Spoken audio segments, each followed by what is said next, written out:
Hi guys! So ito na nga, may chika ako sa inyo.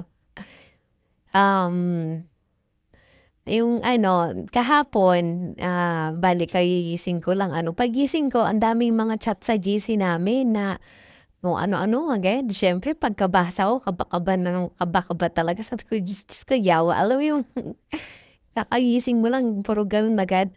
Tas ano, 'di siyempre tawag doon, tumawag ako tas sabi ko, "Ano ba't ang ingay-ingay, ang gulo-gulo?" Ay, kasi yung tapat ng bahay namin ang daming mga tao, 'di siyempre kuwentuhan. Alam mo yung nanakit talaga yung tiyan ko ba ng kakatawa talaga.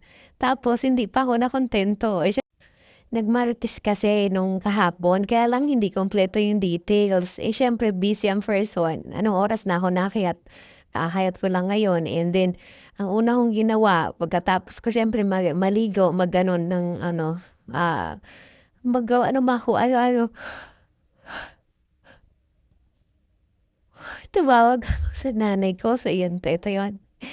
Wala, tignan niyo naman, ang ingay alam mo yung enough ko kasi yung sound nung in-screen record ko kasi kung ano-ano mga pinag-usapan namin na bawal siyang sabihin, bawal yung malaman, basta yan gano'n, tawang-tawa lang kami, ganyan. Alam mo yung sarap lang sa feeling na ano, mas magandang kamaritisan yung nanay mo, kasi ano, alam mong, 'pag hello ko pa nga lang, sabi ko, "Hello." Eh, tawang-tawa na siya kasi alam niya makikipagmarites lang ako. Anong oras na actually, 3:00 na. Tapos kailangan kong gumising ng 5 kasi ano, yung alaga ko may exam. Last day ng exam niya mamaya and then kailangan kong gumising ng maaga. Tapos habang 3:00 na, eto nakikipagmarites pa ako sa nanay ko. Kaya lang wala, Marites is life. Alam mo yung tawang-tawa talaga ako kasi habang ini-explain niya, habang pinapaliwanag niya yung nangyari kahapon, tawang-tawa ako. Sabi ko pa nga kay sabi ko, sabi ko, "Very good." Kanina pa tapos sabi ko, "If ever na mahuli siya." Sabi ko, "Walang magtutubo." Sabi ko, "Magbakasyon ka muna." Ay naku, ang tatay ko talaga. Ay naku, alam mo kung ano, yung kung dati kong ugali 'pag mga ganitong nangyayari, talagang nagagalit ako. Kaya lang alam mo yung ngayon, parang mas tawang-tawa talaga ako.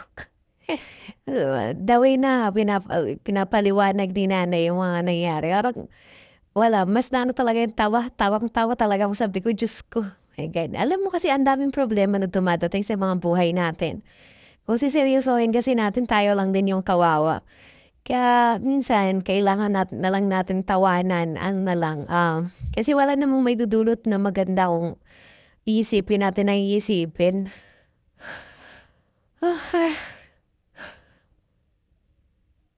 Kaya ano, ang moral talaga ng ano, advice talaga is, ang ano ng story na 'to is, ang gusto ko lang sabihin na mas okay makipagmaritisan sa magulang mo kasi alam mong safe yung minamarites mo.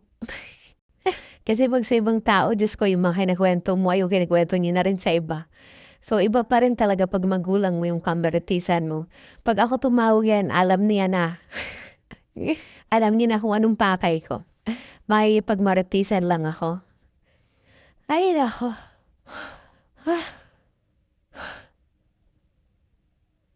Diyos ko, alam mo yung nilalabanan ko yung antok.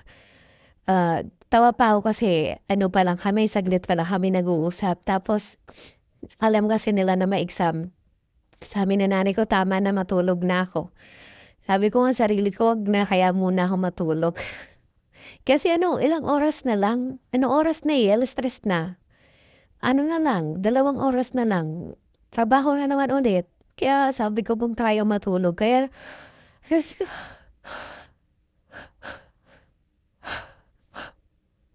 hikab naman ako ng hikab. Ay Diyos ko, hay naman. Alam mo yun, nasanay na yung katawan ko ng ano, ay Diyos ko. Ay naku. Hmm. Nakakatuwa lang. Alam mo ito pa pala, may nakalimutan akong kuwento. Kasi, di na nga, tumawag ako 'no. Ang una sinabi ng nanay ko, "Baka mag-video-video ka na naman ha?" Ayaw niya kasi na nagvi-video ako. Sabi ko, "Naku, sasalamin-salamin ka pa kasi alam mo magvi-video ako." Naluluha daw kasi siya 'pag nag-aano siya ng cellphone. Kaya nagsalamin. Diyos ko, hindi ko talaga kaya. Good night, guys.